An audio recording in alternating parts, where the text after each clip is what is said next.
Hey guys, welcome to my endgame guide for the Lonely Knight Gunlancer, also called the Red Gunlancer. The Red Gunlancer is squishier than the Blue Gunlancer that focuses more on blue skills and has a stronger shield than the Red Gunlancer. But the Red Gunlancer has higher burst damage and higher stagger damage. And thanks to skills like Charge Stinger, he's also quite mobile. Let's get into his skills. First, we have Fire Bullet. Fire Bullet is your filler skill when you have no other skill left. But I recommend to level the skill to level 10 so you can use it more often. Take Lucky Chance, Enhanced Strike and Attack Creation. It is very important to get the tripods, Lucky Chance and Attack Creation. If you are lucky, you will get Fire Bullet immediately again, as Lucky Chance can be triggered twice by the third tripod. Next, we have Dash Upper Fire. Dash Upper Fire is your main countering skill that can also be used as a little gap closer. Level the skill to level 4 and take Ready Attack for a good DPS buff. Next up, we have one of your main burst skills, Charge Stinger. I strongly recommend to level the skill to level 10 and take Weak Point Detection, Charge Enhancement and Last Charge. This skill can be used in melee range, but you can also use it as a gap closer, as the dash distance is very high.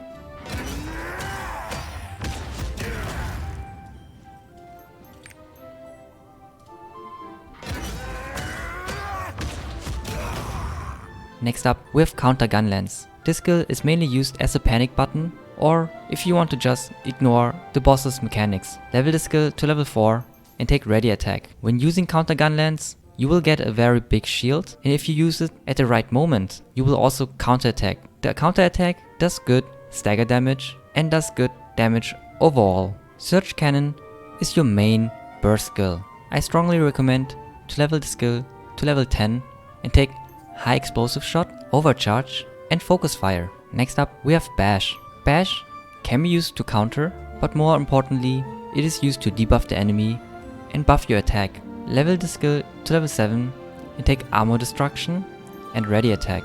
I recommend to use Bash right before you use Surge Cannon.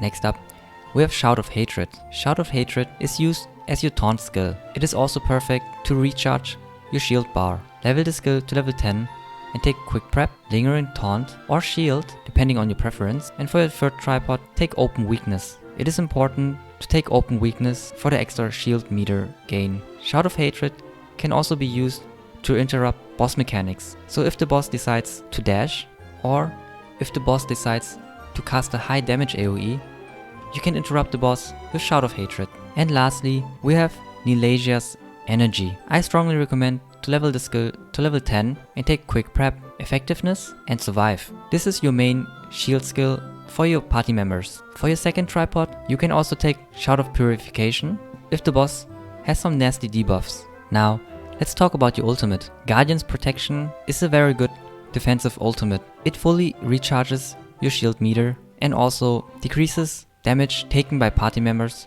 by 40%. The second ultimate, Lance of Judgment, does more damage and also increases the critical rate of all party members by 10%. Both of these awakening skills are very good and you can decide for yourself which one you like more. If you're experienced with the raid, I would take Lance of Judgment. If you still struggle with survivability, take Guardian's Protection.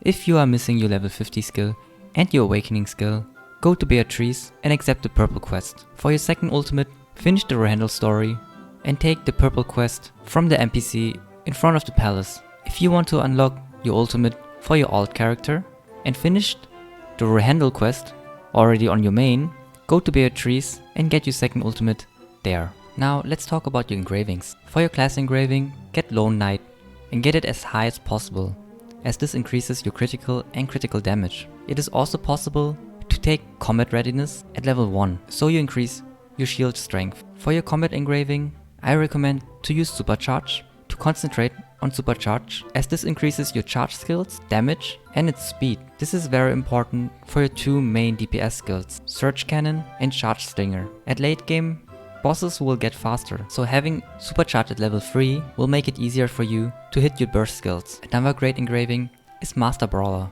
As most of your DPS skills are head attacks, this engraving will increase your damage. it also has no downside, so it's always a good option to take. If you have high crit, Keen Blunt Weapon is also a good option, as this increases your critical damage. Another great engraving is Barricade. This increases your damage while you're shielded. This is perfect when you go into your shield mode or get shields from your Bard or Paladin and from your own buff. Later on, when you can get Grudge to level 3, it is also a very viable option. I do not recommend to take Grudge if you have it only at level 1 or level 2. The same can be said to Curse Doll, as the downside is too big to only take it at level 1 and level 2. Another okay engraving is Awakening.